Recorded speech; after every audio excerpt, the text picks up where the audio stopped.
नमस्कार। आज हम माता कुंती के बारे में जानेंगे। राजा सूरसेन की एक कन्या संतान थी जिसका नाम प्रथा था। महाराज कुंती भोज से सूरसेन की बहुत गहरी मित्रता थी। कुंती भोज निसंतान थे। प्रथा को पहली दफा देखते ही उनमें संतान प्रेम की भावना जन्मी। अतः उन्होंने सूरसेन से प्रथा को गोद मांग लिया। कुंती भोज में रहने के कारण ही प्रथा का नाम बदलकर कुंती पड़ गया। कुंती वासुदेव की बहन एवं भगवान कृष्ण की बुआ थी। पूर्व जन्म में कुंती दक्ष कन्या सिद्धि थी। बचपन से ही कुंती का हृदय दया एवं प्रेम से संपन्न था। जो कोई भी उसके महल में आता वह उनकी यथोचित सेवा सत्कार करती। एक बार वहाँ ऋषि दुर्वासा पधारे। कुंती ने उनकी सेवा में कोई त्रुटि नहीं रखी थी।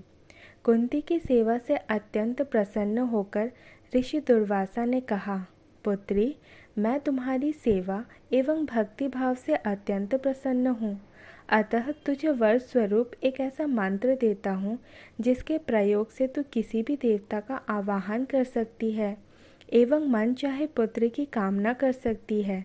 प्रकट हुए देवता तेरी मनोकामना अवश्य पूर्ण करेगा। इस तरह कुंती को वह मंत्र की प्राप्ति हुई। कुंती तब एक 14 वर्ष की युवती थी। यौवन काल में तितली के समान मन चंचल रहता है। एक दिन कुंती के मन में एक विचार आया।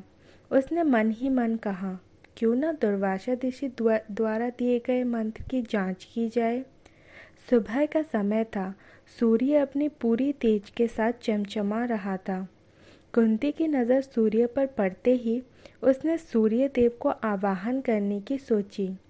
कुंती एकांत में बैठकर मंत्र का जाप करते हुए सूर्य देव का स्मरण करने लगी और कुछ ही पल में सूर्य देव प्रकट हो गए। सूर्य देव को देखते ही कुंती हैरान परेशान हो गई। उसे समझ नहीं आ रहा था कि अब वो क्या बोले और क्या करे। सूर्यदेव ने कुंती से कहा, कुंती, मैं तुम्हें पुत्र देने आया हूँ। अपने मन चाहे पुत्र की कामना करो। इस पर कुंती ने कहा, हे देव, मैं अभी कुंवारी हूँ। इस समय मुझे पुत्र संतान की अभिलाषा नहीं है। मैंने तो केवल मंत्र की सत्यता को परखने के लिए मंत्र का जाप किया था। इतना सुनते ही सूर्यदेव ने कहा, हे कुंती, मेरा आवाहन व्यर्थ नहीं जा सकता।